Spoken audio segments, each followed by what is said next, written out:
Bismillahirrahmanirrahim. Assalamualaikum warahmatullahi wabarakatuh. Alhamdulillahi rabbil alamin. Alhamdulillahil qail fi kitabihil karim min suratin nahli faqala Inna Ibrahim kana ummatan qanitan lillahi hanifa wa lam yaku minal musyrikin. Sadaqallahul azim wa nahnu ala hadhil ayatil karimati insyaallahu minasyahidin wasyakirin walhamdulillahi rabbil alamin. Yang berbahagia tentunya kita semua, kebaikan untuk penambah berat timbangan kita semua kelak di hadapan Allah Subhanahu wa taala. Walaupun melalui media ini tentu kita berharap mudah-mudahan ini juga dihitung di sisi Allah Subhanahu wa taala sebagai taman di antara taman-taman surga Allah Subhanahu wa taala sebagaimana yang disebut oleh Nabi sallallahu alaihi wasallam. Dan semua pahala kebaikan majelis ilmu mudah-mudahan dapat kita raih dengan pertemuan kita di malam hari yang berbahagia ini.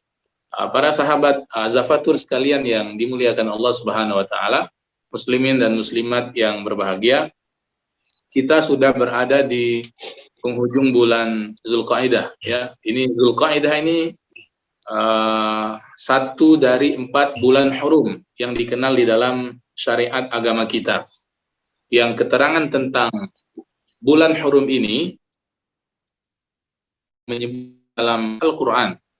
Di Quran surah At-Taubah ayat 36 Allah menerangkan tentang bulan-bulan hurum itu. Allah berfirman di sana, A'udzubillahi minasyaitonirrajim. Inna iddatash syuhuri indallah 12 syahran fi kitabillahi yawma khalaqas samawati wal ard minha arba'atun hurum. Nah, ini keterangan tentang bulan hurum yang disebut oleh Allah di dalam Al-Quran. Surah At-Taubah 36 Allah katakan sesungguhnya bilangan-bilangan bulan yang diakui di sisi Allah Subhanahu wa taala jumlahnya ada 12 bulan yang itu sudah ada, sudah dikenal sejak Allah menciptakan langit-langit dan bumi ini. Di antara 12 bulan itu ada 4 bulan di antaranya yang dikenal sebagai bulan hurum. Nah, lalu kemudian dalam hadis Rasulullah Shallallahu Alaihi Wasallam mensyarah, kemudian dalam kitab tafsir kita akan jumpai bahwa 4 bulan hurum yang dimaksud adalah 3 bulan yang datangnya berturut-turut, dimulai dengan bulan Zulqa'dah, Zulhijjah, dan Muharram, dan 1 yang terpisah yaitu bulan Rajab, bulan yang terletak antara Jumadil Akhir dengan bulan Sya'ban. Nah, inilah bulan-bulan hurum yang juga asyhurum ma'lumat, bulan-bulan yang diketahui sebagai kita mengenalnya bulan haji. Nah, ya, dan ini nanti akan bersinggungan dengan tema kita malam hari ini. Karena itu kedatangan bulan hurum ini sebagai bulan yang dihormati, bulan yang dimuliakan, mudah-mudahan memotivasi kita sebagai umat Rasulullah Sallallahu Alaihi Wasallam untuk dapat memperbanyak ibadah kepada Allah. Karena nilai ibadah di bulan hurum dilipat kali gandakan pahalanya di sisi Allah Subhanahu Wa Taala karena kemuliaan bulannya.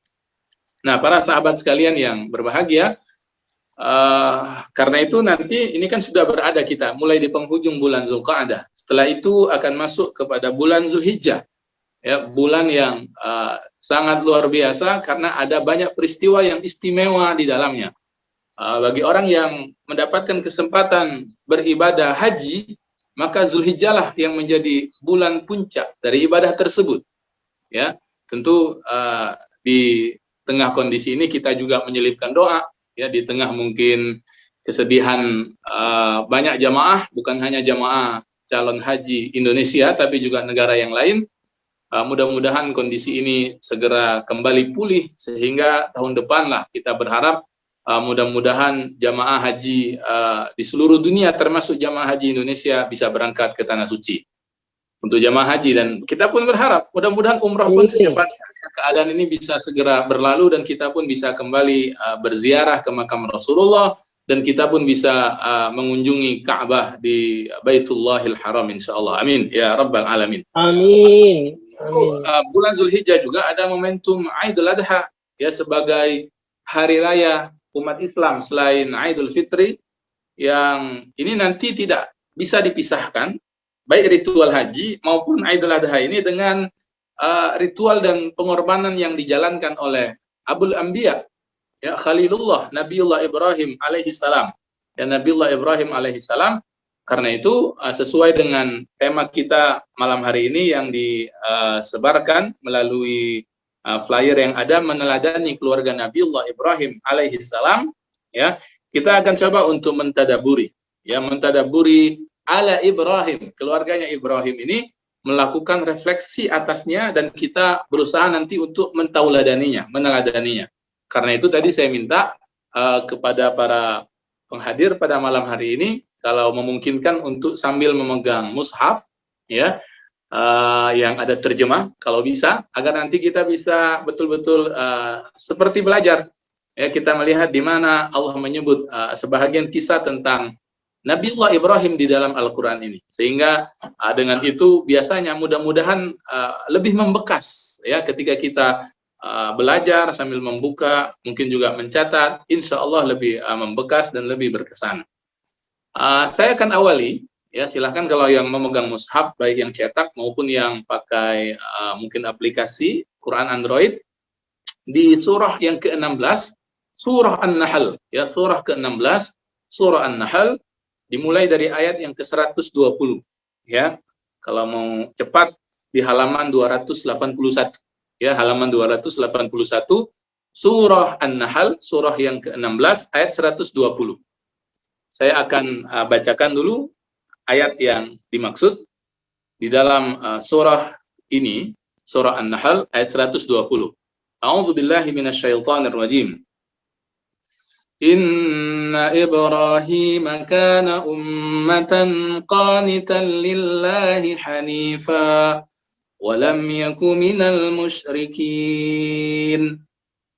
Sungguh Ibrahim adalah seorang imam yang dapat dijadikan teladan, patuh kepada Allah dan hanif ya, dan dia bukanlah termasuk orang-orang yang musyrik.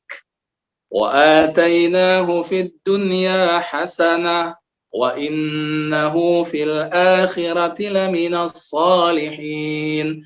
Dan kami berikan kepadanya kebaikan di dunia, dan sesungguhnya di akhirat dia termasuk orang-orang yang saleh. ثم أوحينا إليك أن اتبع ملة إبراهيم حنيفا وما كان من المشركين.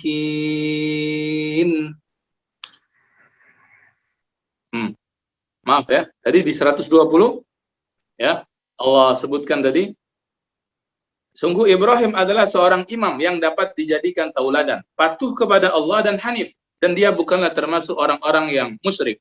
Syakiran li an'umi, dia mensyukuri nikmat-nikmat Allah. Ijtabahu wa hadahu ila siratim mustaqim, Allah telah memilihnya dan menunjukinya ke jalan yang lurus. Wa atainahu fid dunya hasanah, dan kami berikan kepadanya kebaikan di dunia. Wa innahu fil akhirati laminas salihin, dan sesungguhnya di akhirat dia termasuk orang-orang yang saleh. Ya, ini yang kemudian bercerita tentang Nabiullah Ibrahim yang kita coba lihat. Nah, para sahabat yang dimuliakan Allah Subhanahu wa taala, Allah tegaskan dalam diri Nabiullah Ibrahim ini ada tauladan, ya, ada suri tauladan. Dan hanya Nabiullah Ibrahim yang lafaz penyebutannya itu kita sebut di dalam sholat kita. Ya, pada waktu kita sholat di tahiyat akhir, salam dan keluarganya, yang kita sebut juga adalah Nabiullah Ibrahim dan keluarganya. Ya, doa yang kita baca pada waktu tasyahud. Ya, disetarakan doa kita itu ya kepada Nabiullah Muhammad sallallahu alaihi wasallam juga kepada Nabiullah Ibrahim alaihi salam. Allahumma shalli ala Muhammad wa ala ali Muhammad kama shallaita ala Ibrahim wa ala ali Ibrahim wa barik ala Muhammad kama barak wa barik ala Muhammadin kama barakta ala Ibrahim wa ala ali Ibrahim fil alamin innaka Hamidum Majid. Sehingga kemudian Nabiullah Ibrahim ini ya menjadi istimewa bagi kita umat Nabi Muhammad sallallahu alaihi wasallam karena sebagaimana seringnya kita menyebut Nabi Muhammad pun begitu juga kita menyebut Nabiullah Ibrahim di dalam salat kita. Di dalam Al-Qur'an sendiri Nabiullah Ibrahim pun banyak disebut. Ya, kalau kita baca kitab-kitab tafsir dalam penjelasan nama-nama nabi di dalam Al-Qur'an kita akan temui keterangan misalnya Nabiullah Ibrahim disebut sekitar 69 kali di dalam Al-Qur'an tersebar di 24 surah. Ya, ada 69 kali nama Nabiullah Ibrahim disebut oleh Allah di 24 surah yang ada di dalam Al-Qur'an. Bahkan Nabi Ibrahim juga kalimat Ibrahim pun diabadikan oleh Allah sebagai salah satu nama surah. Ya, kita lihat kalau buka mushaf hasbat tertib ya sesuai urutan kita akan temukan surah yang ke-14 ya. Surah yang ke-14 itu adalah surah Ibrahim.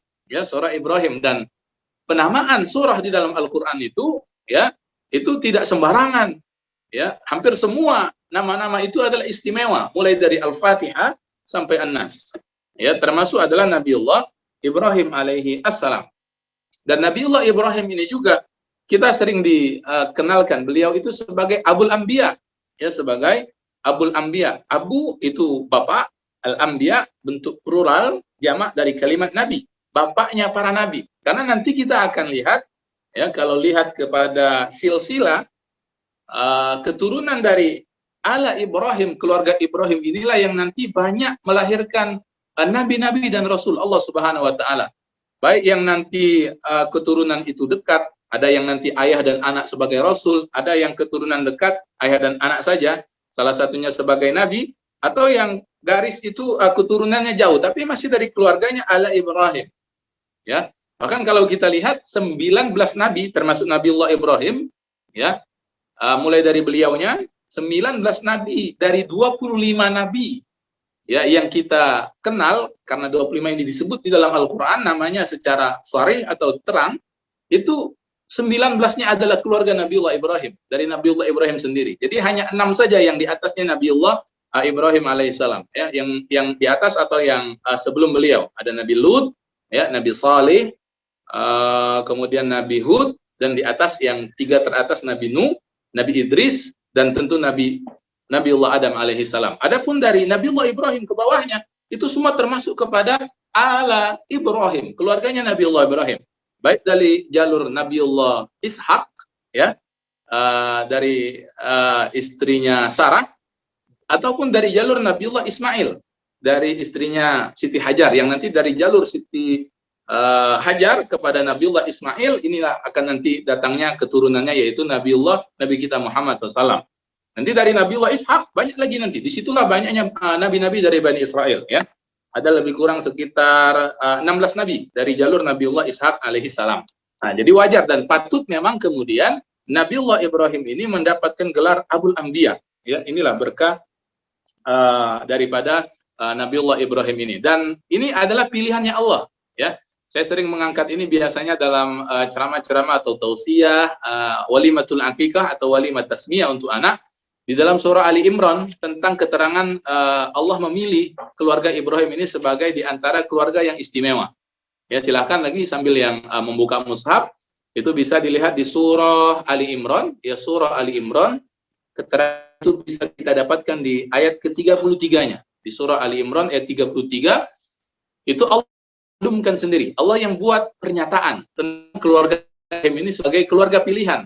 Apa yang disebutkan oleh Allah Subhanahu wa taala dalam ayat itu, innallaha astafa Adam wa Nuha wa ala Ibrahim wa ala Imran 'alal 'alamin. Ya, Ali Imran 33. Sesungguhnya Allah Ya, innallaha astafa, telah memilih Adam, Nabiullah Adam, wa Nuh, ya, wa Nuha, Nabiullah Nuh, wa ala Ibrahim, dan keluarganya Ibrahim. Siapa keluarganya Ibrahim? Tadi anak keturunannya ini. Ya, sehingga kemudian kita bisa ambil dari sini bahwa inilah di antara istijabah doanya Nabiullah Ibrahim ketika meminta Rabbi habli minas salihin, ya Allah karuniakan daripada aku anak keturunan yang soleh, ya, anak keturunan yang baik, sehingga dari nasab beliau inilah banyak kemudian anak keturunan yang menjadi nabi dan rasul Allah Subhanahu wa taala. Nah, para sahabat sekalian yang dimuliakan Allah, karena itu posisi yang istimewa, kedudukan yang istimewa, makom yang luar biasa Nabiullah Ibrahim alaihi salam ini juga diindikasikan dengan berbagai macam predikat yang diberikan oleh Allah. Contoh misalnya Nabiullah Ibrahim itu sangat disayang, ya, oleh Allah. Karenanya gelar Nabiullah Ibrahim khas sekali, yang tak diberikan gelar itu kepada nabi-nabi yang lain. Ya. Nah, itu tadi saya minta untuk kita memegang mushaf, kita berselancar lagi kepada ayat-ayat Allah ini. Dalam Quran surah An-Nisa, surah yang keempat, ayat 125. Ya, kita bisa lihat di surah An-Nisa ayat 125. Ini predikat pertama yang Allah sebut tentang Nabiullah Ibrahim yang tak diberikan untuk nabi-nabi yang lain. Allah Subhanahu wa taala berfirman di surah An-Nisa ayat 125 tersebut. Wa man ahsanu dinan mimman aslama wajhahu lillahi wa huwa muhsin wattaba'a millata Ibrahim hanifa wattakhadallahu Ibrahim khalila. Ya, saya bacakan di sini terjemahnya. Dan siapakah yang lebih baik agamanya daripada orang yang dengan ikhlas berserah diri kepada Allah, sedang dia mengerjakan kebaikan dan mengikuti agama Ibrahim yang lurus. Dan Allah telah memilih Ibrahim menjadi khalilnya, menjadi kesayangannya. Jadi gelar yang pertama yang Allah sebut tentang Nabiullah Ibrahim, yang kita ambilkan dari surah An-Nisa 125 ini, Nabiullah Ibrahim dikenal sebagai Khalilullah, kesayangannya Allah. Ya, jadi kalau hari ini misalnya ada orang namanya Khalilullah, itu gelar yang disematkan oleh Allah untuk Nabiullah Ibrahim alaihissalam. Boleh saja ya, kepada gelar Nabiullah Ibrahim alaihissalam. Kemudian yang kedua tentang predikat Nabiullah Ibrahim di dalam Al-Quran ini, sila buka dalam Quran surah Shad. Ya, surah Shad ini surah yang ke-38. Ya, ini senang kalau kita buka-buka mushaf ini ya. Jadi kita tidak hanya sekedar mendengarkan ceramah, tapi kita juga membuka-buka ya mushaf-mushaf ini. Surah ke-38 surah Shad, ya. Surah Shad, surah yang ke-38 di ayat ke-47-nya. Di ayat ke-47-nya. Surah Shad ayat ke-47, Allah berfirman, ya, wa innahum indana laminal mustafainil akhyar, ya, dan sungguh ya di sisi kami mereka itu termasuk orang-orang pilihan yang paling baik. Nah, jadi disebut sebagai orang-orang yang terpilih. Dan bukan hanya Nabiullah Ibrahimnya, tadi seperti dalam Quran surah An-Nisa, ya, dalam Quran surah Ali Imran, ayat 33, keluarganya Nabiullah Ibrahim pun sebagai keluarga yang terpilih. Nah, ini ya yang luar biasa yang Allah sematkan keistimewaan itu kepada Nabiullah Ibrahim alaihissalam. Ayat 45-nya, ya, kita akan kemudian bisa lihat bahwa kenapa sampai Nabiullah Ibrahim dan keluarganya ini menjadi manusia pilihan. Bisa kita lihat di ayat 45, ayat sebelumnya. وَاذْكُرْ عِبَادَنَا إِبْرَاهِيمَ وَإِسْحَاقَ وَيَعْقُوبَ أُولِي الْأَيْدِي وَالْأَبْصَارِ. Dan ingatlah hamba-hamba kami Ibrahim, Ishak, Yakub yang mempunyai kekuatan-kekuatan yang besar dan ilmu yang tinggi. Ya, ini maksudnya keluarga-keluarga terpilih, dan ini anak-anak semua dari Nabiullah Ibrahim dari jalur Nabiullah Ishak alaihissalam yang kemudian menjadi keluarga-keluarga yang memang dipilih oleh Allah sebagai keluarganya para nabi dan rasul. Ya, ini yang kedua. Yang ketiga, kita mengenal bahwa Nabiullah Ibrahim ini adalah satu dari 5 nabi dan rasul Allah yang digelari sebagai nabi-nabi dan rasul ulul azmi. Nah, pernah mendengar ini ya? Kalau kita mungkin pernah belajar tentang iman kepada nabi dan rasul Allah, kita ketemu ada nabi-nabi yang punya kumpulan, ini kumpulan nabi yang digelari sebagai nabi ulul azmi, ya, nabi ulul azmi yang mempunyai kesabaran yang luar biasa, azam dan tekad yang hebat. Mulai dari Nabiullah Nuh alaihi salam, kemudian Nabiullah Ibrahim, ya, Nabiullah Musa, Nabiullah Isa, dan Nabi kita yang paling istimewa yaitu Nabi Muhammad sallallahu alaihi wasallam. Di mana penyebutan gelar ulul azmi ini, ya, bisa dilihat di dalam Quran surah Al-Ahqaf. Ya, di dalam Quran surah Al-Ahqaf, surah keberapa? Surah ke-46. Senang lihatnya ya. Surah yang ke-46 secara tertib, silahkan. Yang tadi saya pesankan untuk memegang mushaf, kita berselancar lagi kepada surah Al-Ahqaf, surah yang ke-46, di ayat ke-35-nya. Ya, di ayat ke-35-nya. Allah sebutkan di sana. Fasbir kama sabara ulul azmi minar rusuli wa la tasta'jil lahum. Ya, kita cukupkan di situ karena sudah ketemu kalimatnya. Maka bersabarlah engkau, wahai Muhammad. Khitabnya yang diajak bicara Nabi Muhammad. Muhammad, sabarlah. Sebagaimana kesabaran Rasul-Rasul yang memiliki keteguhan hati. Ulul azmi. Ada kalimat, fasbir kama sabara ulul azmi. Ya, orang-orang yang kesabarannya luar biasa.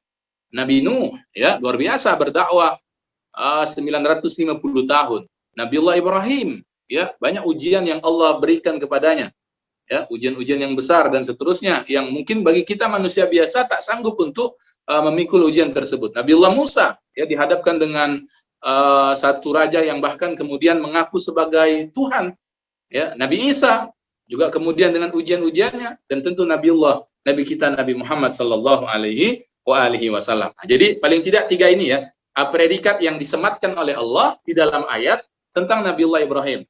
Ya, saya ulangi secara ringkas. Pertama apa? Tadi kita katakan bahwa Nabiullah Ibrahim disebut sebagai Khalilullah, sebagai kekasih dan kesayangannya Allah di dalam Quran surah An-Nisa ayat 125. Yang kemudian keduanya bahwa dia termasuk Al-Mustafa, ya, pilihannya Allah.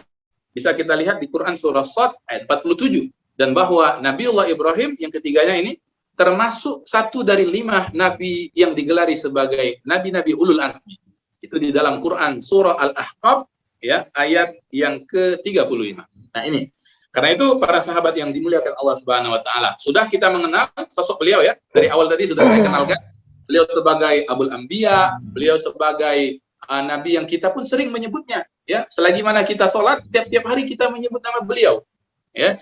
Tiap-tiap sholat paling tidak minimal pada 5 rakaat, di setiap rakaat terakhir di sholat kita pada waktu tahiyat akhir, kita membaca doa keberkatan, keselamatan untuk Nabiullah Ibrahim, juga untuk keluarganya Nabiullah Ibrahim alaihissalam. Ya, karena itu kita akan masuk ke yang berikutnya, insya Allah, pelajaran, ya, atau mawa'iz. Kira-kira apa yang bisa kita ambil dari kisah Nabiullah Ibrahim ini? Karena ini tentu saya akan coba ringkaskan. Nanti bisa dieksplor lebih lanjut dengan pendalaman, ya, penelusuran terhadap ayat-ayat yang bicara tentang Nabiullah Ibrahim. Yang tadi saya sebut penyebutan kalimat lafaz Nabiullah Ibrahim paling tidak ada 69 kali disebut oleh Allah dalam Al-Quran, tersebar di 24 surat di dalam Al-Quran. Nah, apa saja misalnya pelajaran yang bisa kita petik dari sosok yang agung ini, Abul Anbiya ini, Khalilullah ini, Mustafa ini, dan Sahibu Ulil Azmi ini. Yang pertama, kita bisa ambil beberapa tauladan dari beliau. Contoh misalnya, Nabiullah Ibrahim, pelajaran pertama ini ya, dari kisah beliau, kisah-kisah beliau di dalam Al-Quran, kalau kita lihat dan kita tadabburi, pertama, Nabiullah Ibrahim ini mengajarkan kita semua, ya, untuk terus memurnikan keimanan kepada Allah. Ya, memurnikan keimanan kepada Allah. Tauhidullah, ya, tauhid kepada Allah. Termasuk mengasah logika kita atau cara berpikir kita untuk meyakinkan tentang adanya Allah Subhanahu wa taala ini. Kan kisah pencarian Tuhan, pencari Tuhan, para pencari Tuhan, PPT. Ya, Nabiullah Ibrahim termasuk di antara PPT ini. Ya, kita bisa lihat kisahnya itu di dalam Quran surah Al-Anbiya misalnya ya, surah Al-Anbiya atau di surah Al-An'am yang kisah pencarian Tuhannya itu. Nah, silakan dibuka surah Al-An'am ya. Surah Al-An'am ini surah yang keberapa? Setelah surah Al-Maidah ya, 4, 5, 6, surah yang ke-6. Nah, silakan yang lagi-lagi yang mau megang mushaf, kita lihat surah Al-An'am. Ini kita akan temukan sosok beliau yang betul-betul berpikir dan berusaha untuk membuktikan adanya Tuhan ini. Ya. Dan nanti kita mengucap di antara kalimat-kalimat pencarian beliau itu di setiap sholat kita pada doa al-iftitah. Ya, silakan dibuka surah Al-An'am ayat 76. Ayat 76 sampai ayat ke-78-nya. Silakan dibuka surah Al-An'am ayat 76 sampai anggaplah sampai 79 lah kalau kita mau teruskan sampai 79. Saya akan bacakan ini bagi yang tak memegang mushaf bisa menyimak bagaimana Nabiullah Ibrahim alaihi salam berusaha untuk mencari Tuhan. Ya, ketika dia kan kisahnya panjang itu ya. Ketika dia hidup pada zaman raja juga yang zalim, Raja Namrud, ya, yang menyembah berhala, yang kemudian Nabiullah Ibrahim ini tidak meyakini bahwa berhala itu sebagai Tuhan, ya, toh tidak bisa memberikan manfaat juga tak bisa mendatangkan mudarat. Silakan disimak di surah Al-An'am surah yang ke-6 ayat 76. Jadi ini mulai mengasah logika berpikirnya Nabiullah Ibrahim untuk mencari Tuhan. Falamma janna alaihi al-lailu ra'a kaukaba. Ketika malam telah menjadi gelap, Ibrahim melihat bintang.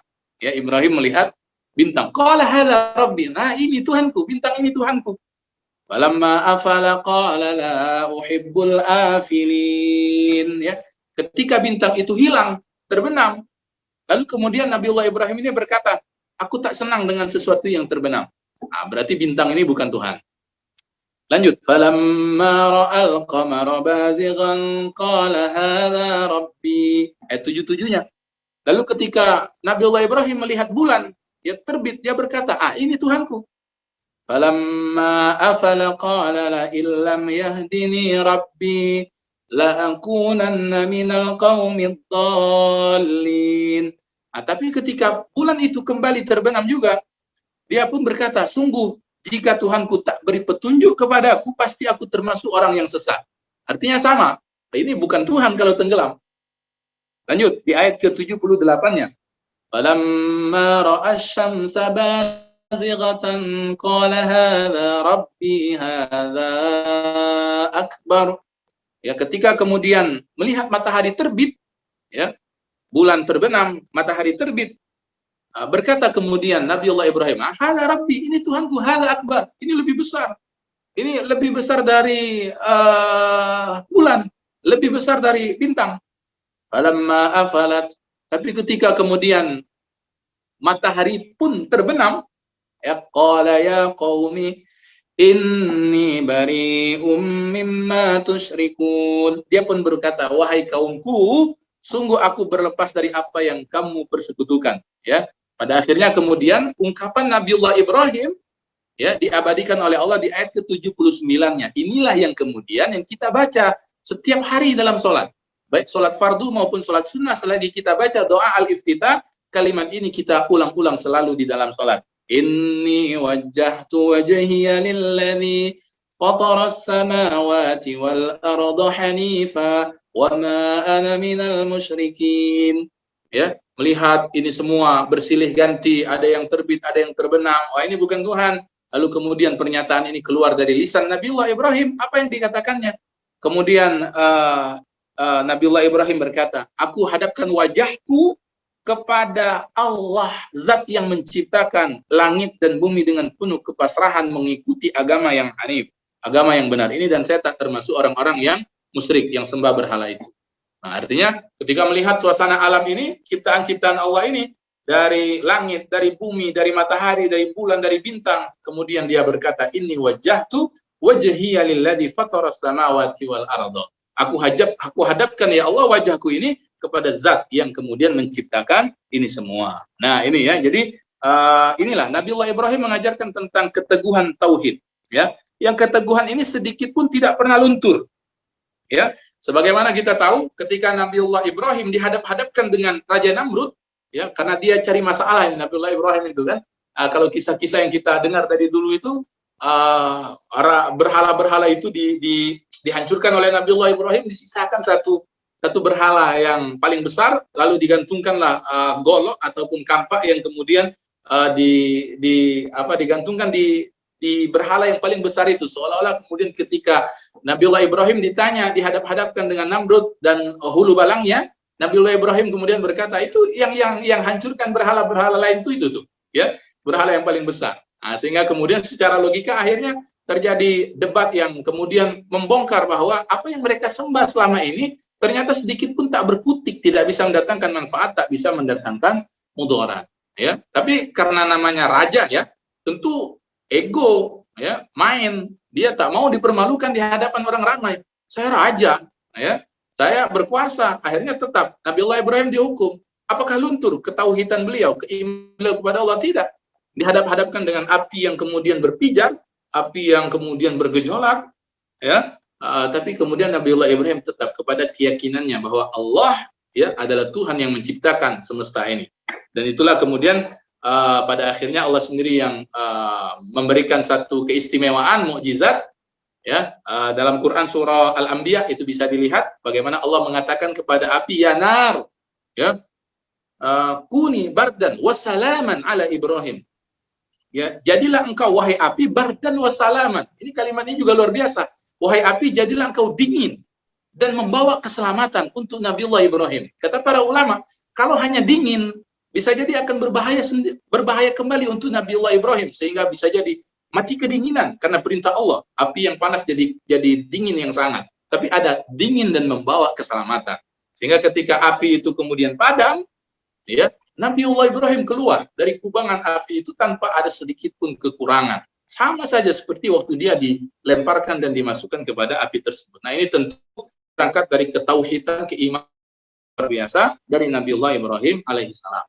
Jadi ini yang pertama yang bisa kita petik, bahwa pelajaran ini luar biasanya Nabiullah Ibrahim itu di setiap kondisi dan keadaan imannya terjaga, tertancap kokoh di dalam hati beliau. Ini yang pertama. Yang kedua, Satronan nanti tolong saya diingatkan kalau waktunya sudah mepet atau sudah mau habis, ya. Yang kedua, ya, pelajaran yang kedua kita akan temukan di dalam Quran surah Asy-Syu'ara. Nah, ya, sambil mencari-cari silahkan dibuka Quran surah Asy-Syu'ara ayat surah yang ke-26 secara tertib Al-Quran atau tertib mushaf, ya, surah Asy-Syu'ara, surah yang ke-26 ayat ke-86-nya. Oke, saya coba lihat ayat ke-86-nya. Ya, ayat ke-86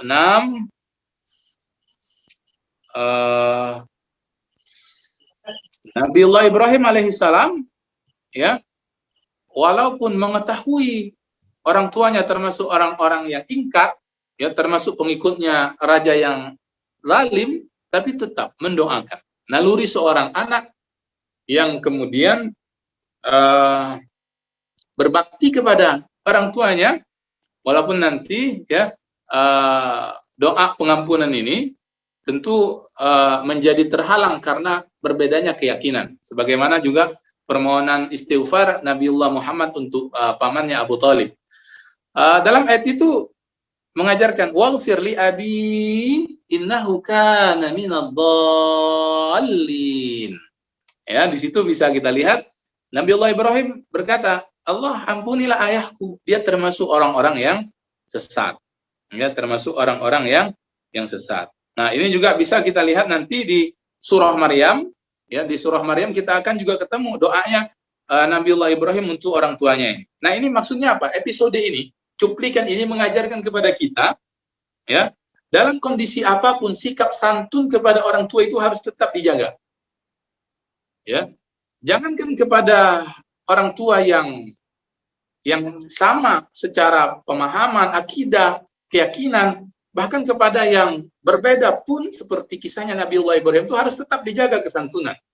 Ya, karena itu perintah berbuat baik ini memang cenderung sebagaimana yang datang dalam Quran surah Al-Isra nanti, ya, bahwa ujian bakti seorang anak itu ketika anaknya dalam keadaan yang baik, mapan, usia 40, ya, semacam saya tak pasti lagi kalau yang usia Nabiullah Ibrahim ketika disebut dalam Al-Quran ini, tapi dalam Quran surah Al-Isra Ya, kita dipinta untuk berbuat baik, terutamanya ketika orang tua kita dalam keadaan yang sepuh, ya, keadaan yang tua. Silakan dibuka di surah Al-Isra, kita akan ketemu tentang ayat yang bicara birrul walidain ketika orang tua dalam keadaan tua. Wa qada rabbuka alla ta'budu illa iyyahu wa bil walidaini ihsana. Diperintahkan kamu untuk sembah Allah, jangan berbuat syirik dan berbuat baik kepada kedua ibu bapa. Imma yablughanna indakal kibar. Bila mana salah seorang, ya ahaduhuma, salah seorang dari mereka sudah sampai usia sepuh, au kilahuma, atau bahkan kedua-duanya sepuh. Masih ada punya bapak, masih ada punya ibu, atau salah satunya punya bapak atau punya ibu. Fala taqul lahuma uf. Jangan sekali-kali berkata, wala tanharhuma. Jangan apalagi membentak. Wa qul lahuma qawlan karima. Tapi berkatalah untuk kedua orang tua kita itu dengan kata-kata yang mulia, kata-kata yang agung. Nah, Nabiullah Ibrahim pun mengajarkan ini, ya. Jadi beliau termasuk orang yang berbakti kepada orang tua. Jadi tetap dijaga sopan santun, tetap dijaga perkataan, apalagi kalau orang tua kita ya sama akidahnya, sama keyakinannya, maka tak layak kita kemudian untuk membentak mereka, karena inilah ujian bagi kita sebagai anak ketika orang tua kita sudah dalam keadaan sepuh, ya. Nah, pelajaran yang juga selanjutnya itu adalah Nabiullah Ibrahim sebagai ayah. Kalau tadi sebagai anak kepada ayah, ya, yang kedua tadi, pelajaran yang kedua. Pelajaran yang ketiga ini, ya, beliau sebagai ayah kepada anak, ya. Beliau sebagai ayah kepada anak. Tentu yang di sini kisahnya akan banyak kita lihat. Nabiullah Ibrahim kepada anaknya dari Siti Hajar, yaitu Nabiullah Ismail alaihissalam, yang nanti dari jalur inilah ke bawah, ke bawah, ke bawah, ke bawah, ke bawahnya akan sampai kepada nasab Nabiullah Nabi Muhammad sallallahu alaihi wasallam. Ya, kita akan temukan bahwa Nabiullah Ibrahim ini sangat apa ya? Sangat kooperatif, ya. Sangat mendengarkan apa yang menjadi hubungan antara dia dengan anaknya. Nabiullah Ibrahim dengan Nabiullah Ismail alaihissalam. Terutama pada kisah yang ketika Nabiullah Ibrahim alaihissalam diperintahkan oleh Allah untuk menyembelih anaknya Ismail ini. Ya, ini pengajaran bagi kita kaum bapak ini, bagaimana dalam mentarbiah anak, ya. Di antaranya adalah membuka ruang dialog sebelum kemudian mengeksekusi suatu hal atau suatu perbuatan. Ya, kita bisa lihat di situ, ya, di surah As-Saffat. Nah, silakan buka lagi. Ini apalagi momentumnya mau Idul Adha ini. Ini ayat ini berhubungan tentang Idul Adha. Surah As-Saffat ayat ke-37. Maaf, surah As-Saffat itu surah yang ke-37 secara tertib. Silakan dibuka surah As-Saffat di ayat ke-102. Ya, di ayat ke-102. Ketika Nabiullah Ibrahim mendapatkan titah dari Allah Subhanahu wa taala. Allah katakan di situ, "Falamma balagha ma'ahu as-sa'ya qala ya bunayya inni ara fil manami anni albahuka fanzur madza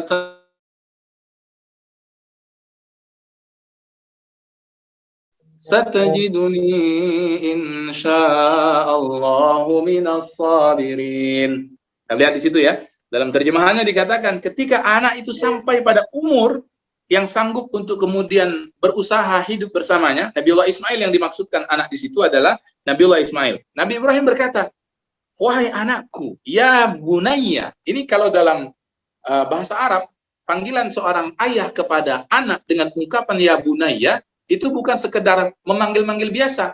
Sini, bukan begitu. Tapi kalimat ketika disebut ya bunayya, itu memanggil dari ayah kepada anak, ada unsur rasa sayangnya. Sebagaimana kita akan temukan dalam tarbiyah ayah kepada anak dalam kisah Luqman, yang ketika memberikan nasihat kepada anaknya selalu memanggil, ya bunayya, ya bunayya, ya bunayya. Ya, jadi ada unsur, ada tekanan rasa sayang ketika memanggil itu dalam lafaz tersebut. Wahai anakku yang tersayang, inni ara fil manam. Saya melihat di dalam tidurku. Berarti waktu dia mimpi, ya, ketika dia bermimpi dalam tidurnya. Anni albahu, saya menyembelihmu. Nah, ini kan bukan perkara main-main. Ismail, anakku yang kusayangi. Dalam tidur, aku bermimpi, nak, aku melihat aku menyembelihmu. Ya, fanzur maza taro. Nah, kalimat ini yang kemudian saya sebut tadi, orang tua yang baik, ya, tidak langsung kemudian semena-mena terhadap anak. Dia akan mendengarkan dulu bagaimana pandangan anak, terutama ketika anaknya sudah semakin besar dan bisa diajak berdialog, diajak berkomunikasi. Fanzur maza taro. Anakku, coba apa pendapatmu? Ya. Ini karena Nabiullah Ismail juga akhirnya pada akhirnya nanti akan menjadi nabi. Jadi bibit-bibit kebaikan itu sudah muncul juga dalam dirinya. Jawabannya apa? Ya abati. Wahai bapak yang aku sayang. Jadi panggilan abati ya beda dengan abi. Kalau abi ayah saja, tapi kalau dalam bahasa Arab dipanggil abati ya, itu ada unsur hormat juga dari anak kepada bapak. If alma tu'mar, lakukanlah apa yang sudah diperintahkan Allah kepadamu. Niscaya engkau akan dapatkan saya ya. Kita semua ini insya Allah termasuk dari barisan orang-orang yang sabar ya. Nah, karena itu pelajaran yang keempat, tentu kita bisa lihat bagaimana Nabi Ibrahim ini mencontohkan keikhlasan yang luar biasa.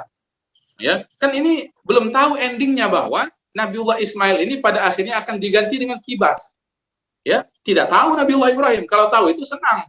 Ini kaget diganti juga oleh Allah dengan domba yang besar. Tidak tahu. Nabiullah Ibrahim tidak pernah tahu. Ketika ada perintah untuk menyembelih anaknya Nabiullah Ismail, dia sampaikan perintah itu walaupun didapatkan dari jalur mimpi, ya. Lalu kemudian Nabiullah Ismail berkata, silakan bapakku yang kusayangi, lakukan apa yang diperintahkan. Dibawa Nabiullah Ismail. Ya, itu luar biasa, ya. Kalau kita misalnya dapat perintah begitu, pasti kita tolak ya. Anak ini sudah saya tunggu lama-lama. Kan Nabiullah Ismail itu lahir dari rahim Siti Hajar ketika dia sudah dalam keadaan yang tua, ya. Lalu kemudian ketika anak itu datang, rezeki itu sampai, ini tiba-tiba mau disembelih. Ini bagaimana ceritanya? Tapi karena kedua-dua ini adalah orang-orang yang mukhlis, orang-orang yang ikhlas, ikuti semua perintah Allah Subhanahu wa taala. Di awal mereka tak tahu bahwa ini akan happy ending, ya, akan bahagia di penghujungnya ketika Allah akan ganti itu dengan kibas, dengan kambing, tapi ke nilai-nilai keikhlasan ini yang memang patut untuk dijadikan tauladan. Orang-orang yang kemudian menitih ketauladanan Nabiullah Ibrahim bisa belajar ikhlas kepada Nabiullah Ibrahim. Ya, bahkan bukan hanya ini ala Ibrahimnya. Kisah ini tentu juga hemat saya dan saya temukan juga dalam beberapa perbincangan ada sosok yang mastur, yang tersembunyi di situ yang juga sangat berperan terhadap kejadian itu. Siapa? Tentu ibunya sendiri. Ya, yaitu Bunda Hajar. Ya, yang pasti tahu ini anakku mau dibawa ke tempat yang tinggi untuk disembelih. Bagaimana keikhlasannya merelakannya, anak yang selama ini dia tunggu, anak yang selama ini dinantikan kemudian akan dipersembahkan atau dikorbankan. Tapi kan semua kita pada akhirnya tahu, ini happy ending kejadian ini. Berkat keikhlasan Nabiullah Ibrahim sebagai seorang bapak, berkat kerelaan Hajar sebagai seorang ibu yang mulia, dan berkat keikhlasan pun dari anak Nabiullah Ismail, pada akhirnya Nabiullah Ismail digantikan oleh Allah dengan kibas. Ya. Nah, kemudian 4 sudah ya. Saya tambahkan satu lagi agar kemudian ganjil ya. Yang bisa kita ambil dari Nabiullah Ibrahim bahwa Nabiullah Ibrahim alaihissalam ini visioner. Dalam bentuk apa? Dia memikirkan anak, cucu dan keturunannya kelak. Ya, baik dalam bentuk doa, ya bahkan juga dari segi kesejahteraan. Loh, bagaimana itu? Kita bisa lihat nanti di dalam Quran surah Ibrahim. Ya surah Ibrahim. Kita belum sentuhkan surah Ibrahim. Padahal kita bicara tentang Nabiullah Ibrahim. Surah Ibrahim, surah yang ke-14. Ustaz Ronald ini menjadi penutup insya Allah ya. Antum tenang saja, setelah ini silahkan dibuka untuk ruang diskusi. Di surah Ibrahim ayat ke-37. Surah Ibrahim surah yang ke-14 ayat ke-37. Saya bacakan dulu di situ ayatnya. Nabiullah Ibrahim kemudian berdoa dalam bentuk doa di sini ya. Rabbana inni askantu min zurriyyati biwadin ghairi dhi zar'in 'inda baitikal muharram. Rabbana liyuqimus salata faj'al af'idatan minan nasi tahwi ilaihim warzuqhum minats thamarati la'allahum yashkurun. Ya. Nabiullah Ibrahim berdoa di sini, ya Tuhanku, sesungguhnya aku telah tempatkan sebahagian keturunanku di lembah yang tak mempunyai tanam-tanaman di dekat rumahmu, yaitu Baitullah ini yang betul-betul dihormati. Ya Tuhanku, agar mereka nanti termasuk generasi yang melaksanakan sholat. Maka jadikan ya Allah hati sebahagian manusia ini cenderung kepada mereka, dan berilah mereka itu rezeki dari buah-buahan. Mudah-mudahan mereka bersyukur. Nah, kan? Kita tahu pada akhirnya Nabiullah Ismail, ya, lembah yang dulunya tandus, biwadin ghairi dzar'in inda baitikal muharram, pada akhirnya menjadi tanah yang subur yang semua orang cenderung semua ke situ. Hari ini kalau orang ditanya kemana destinasi yang tidak ada orang kalau ditawari selagi muslim untuk kemudian menolaknya, pastilah adalah ingin berangkat ke tanah suci. Ya, semua kita insya Allah yang belum berangkat mudah-mudahan disampaikan, yang sudah berangkat berangkat lagi dan terus berangkat lagi untuk sampai ke tanah suci. Nah, ini kemudian berkat di antara doa Nabiullah Ibrahim alaihissalam agar minta kepada Allah, ya Allah suburkan tanah yang kemudian gersang ini, yang tak ada tanam-tanaman, rezekikan ya Allah, dan cenderungkan hati manusia ini ke situ. Ya, dan inilah jawaban dari doa Nabiullah Ibrahim hari ini. Bukan hanya pada musim haji, di luar musim haji pun orang berbondong-bondong ke tanah suci untuk melakukan ibadah umroh. Nah, saya rasa ini ya, perbincangan ini tentu tidak cukup saya rasa untuk menggambarkan secara utuh tentang Nabiullah Ibrahim alaihissalam ini. Tapi kisah-kisah ini, cuplikan-cuplikan ini mudah-mudahan menambah kisah yang berkesan bagi kita. Ini suri tauladan yang disampaikan oleh Al-Quran tentang sosok Nabiullah Ibrahim alaihissalam. Mudah-mudahan menambah cinta kita sehingga waktu kita sholat, kan tadi saya sebut, ya, kita sebut bahwa Nabiullah Ibrahim, kita sebut namanya dalam Al-Quran, kita bisa membayangkan beliau dan bisa membayangkan keluarga beliau. Jadi sholat kita pun pada akhirnya bertambah ilmunya. Ketika kita mengucap Allahumma sholli ala Muhammad wa ala ali Muhammad kama shallaita ala Ibrahim wa ala ali Ibrahim wa barik ala Muhammadin wa ala ali Muhammad kama barakta ala Ibrahim wa ala ali Ibrahim, terbayang semua dari kisah-kisah Nabiullah Ibrahim yang kita bincangkan pada malam hari ini.